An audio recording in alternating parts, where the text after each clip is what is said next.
Alright guys, welcome to the channel. I was hoping I was going to get my exhaust video uploaded first, but we all know how things go, things break, but expect a video of those soon. These are the two seals that go into the top side of the steering box or steering rack. I'll show you quickly where that's at. I already took the skid plate off, jacked the car up, took the wheels off, saved all the oh, I'm getting dripped on. Saved all the boring stuff, so you can see it's just dripping from here. You can see on the skid plate, wherever I put it, this whole area is all soaked. And this happened in one day. It was fine. I parked it the next morning, came out here, started it up. It was kind of chilly. Heard a power steering whine, and my heart dropped. So you can see where your steering arm comes into the top. Underneath this little boot here is where these two seals are going to go. These are known to fail. I didn't know about this until I started doing research on it, but this happens quite often. So to get to it, basically have to take this whole support piece off. I just loosened this one here, undid this one, and swung this arm out to the side. Same on this side. And you remove 1, 2, 3, 4, 5, 6, 7, 8, 9, and 10 bolts. This one has a nut on the back side of it, so it's just going to spin on you.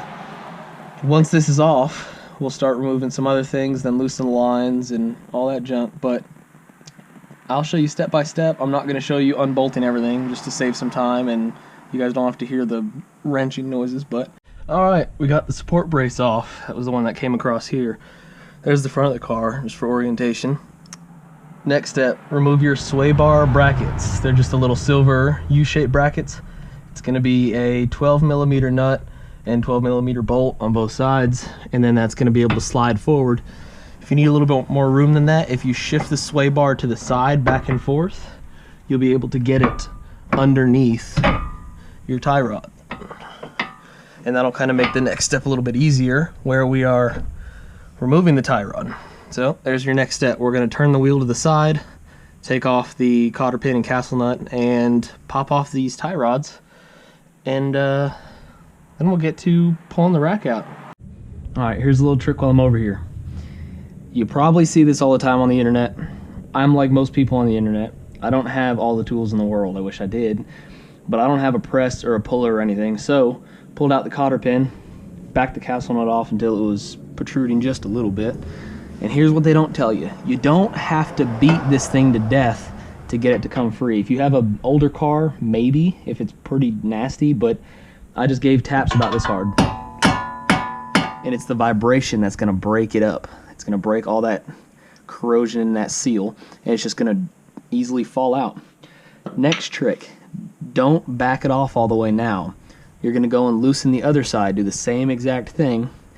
Then you're going to straighten your wheel, sit in the car, straighten the wheel, pull your keys out so it locks the wheel in place. Then you're going to come out here and hand loosen these off, and then turn each rotor outwards, you know what I'm saying? Like turn the whole steering component out so your tie rods are left right about here in the middle. Then you're going to go and you're going to mark the top side of the rack where it meets the steering arm, where the steering comes down. You're going to mark that so you know 100% what is straight when you put it back in. You know to the spline what is straight, because last thing you want is to get back in, have this wheel be wonky, that one be wonky, and the steering wheel be straight. Another trick that I've learned over the years, actually one that I learned over the years and one that I learned from watching another YouTube video. I always knew to put a ratchet strap from the brake pedal to the bottom of your steering wheel. It helps keep it straight while you're underneath there loosening things. You don't want it turning on you. You still have a little bit of play though. So what else I saw on YouTube, some guy, he said, if you don't have a ratchet strap, run your seatbelt through the bottom and then plug it into your seatbelt. It's just long enough to do that.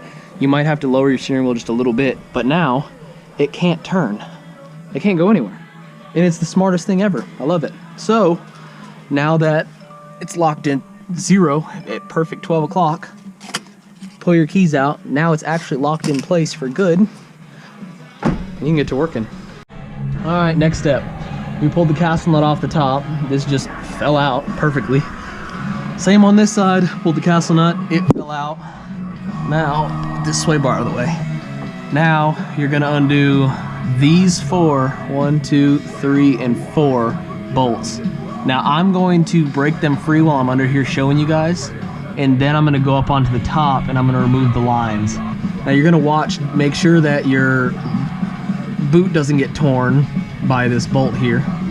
Same on this side. You're just gonna kind of have to work it to both sides. You may have to squish the boot in a little bit with your hand, but I'm not gonna pull this thing out because I don't wanna mess with any of that. I want as minimal work as possible. Next step is to crack this one loose. I don't know how well you can see that because you're on top of my head. But first, I'm gonna mark it. And I'm gonna mark it as best as I can using a screwdriver or a knife or something.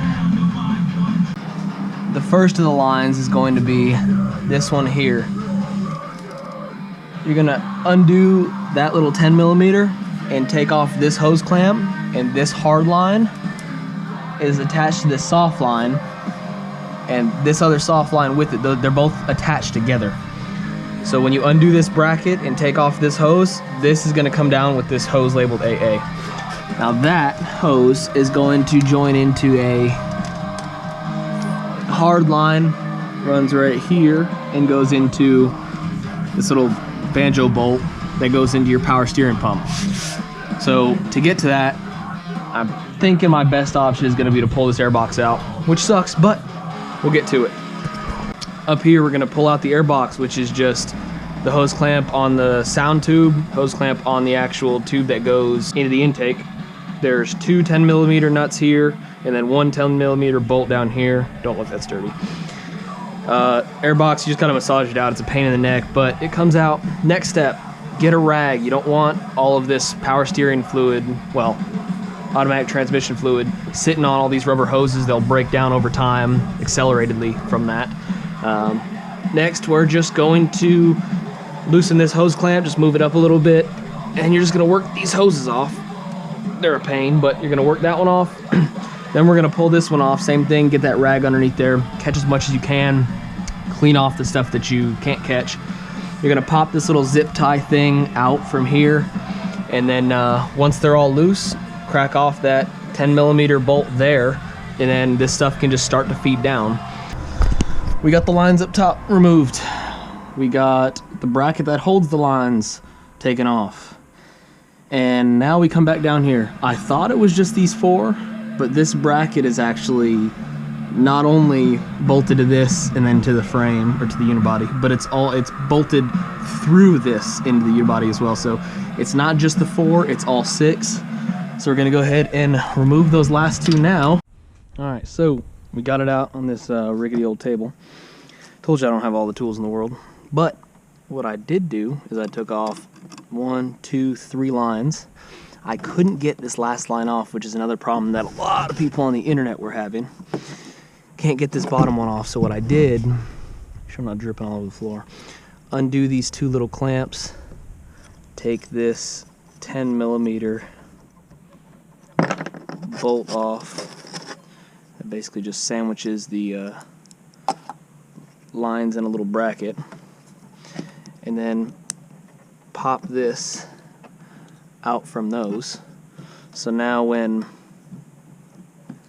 this comes off, it can move independently with that one line attached to it. It's probably me doing something. Oh, yep, it was me doing something stupid. It was getting caught on the table the whole time. That's why you work on a workbench, people.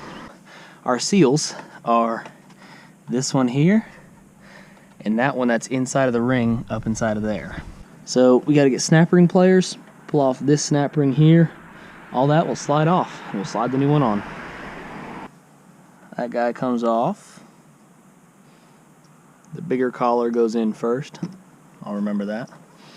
Now, before we pull the seal off, I'm gonna get my new seals because I want the orientation to be right when I put them in.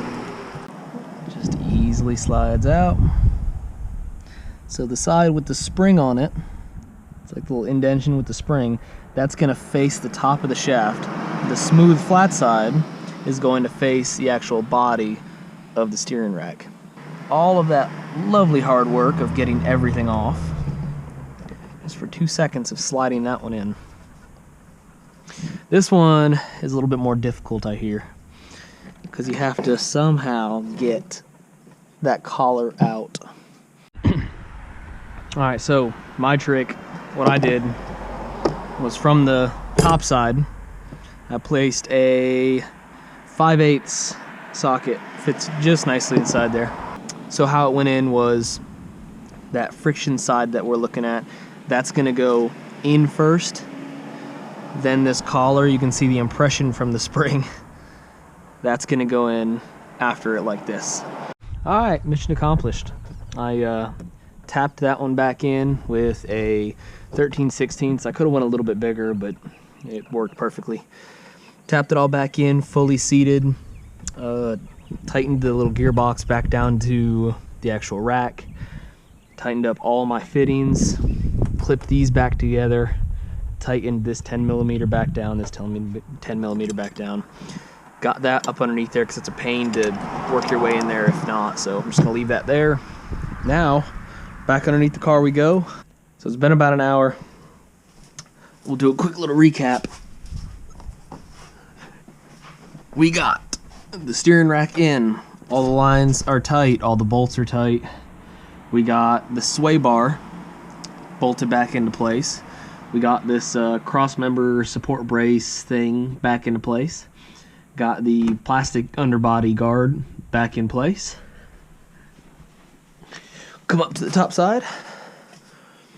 We got our high pressure line and the banjo bolt back. We got everything popped back into place. Got our 10mm back onto this bracket. Put our return line back in place. Clamped down. This little sensor wire clipped back into place. Next step is to get our air box back in and intake tube back in. And oh yep, forgot about the castle nut. Ouch. The castle nut, the cotter pin, and everything's tight and bolted back into place. Next we're going to throw the wheels on. We're going to open the reservoir, turn the wheel all the way to the right, check the level. Might got to put just a hair in there since we lost a good bit. And then we're going to walk it back and forth for a little bit, and then we're going to turn the car on, get it pressurized, and then bleed it some more. And we're going to go until the wine's gone and call it a day.